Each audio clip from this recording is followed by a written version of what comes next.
आज करवीर शिवसेना उद्धव बाळासाहेब ठाकरे पक्षाच्या वतीनं आम्ही आज हायवे प्रशासनाला एक निवेदन दिलं। उंचगावचा जो हायवेचा पूल आहे आणि त्या पुलाखालून अगदी वाहतूक म्हटलं तर कर्नाटकात गडमुडशिंगी, पट्टणकडोली, मनेरमळा मोठ्या प्रमाणात वाहतूक आहे आणि दिवसातून 8 ते 10 वेळा त्या ब्रिज खाली वाहतुकीची कोंडी होती आणि मग हा आमची फेरीवाली संघटनेचे कार्यकर्ते ह्या भर उन्हामध्ये वाहतुकीची कोंडी सोडवत असतात।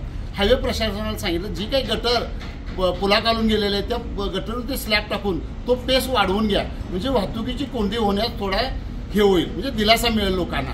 पोलीस प्रशासन सुद्धा वैतागले, दिवसातून 8-8, 10 वेळा काय करणार। अगदी गांधीनगरचे 4-4, 5-5 पोलीस कर्मचारी थांबतात।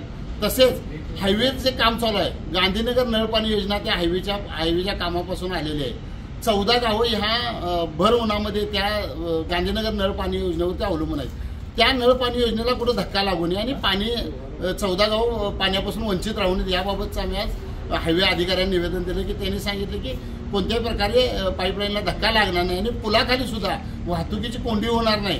काय करता येते हे आपण एकदा येऊन बघून, अधिकाऱ्यांना घेऊन येऊन, कॉन्ट्रॅक्टरला घेऊन येऊन बघून आम्ही लोकांना सोयी होईल असं काम करतो।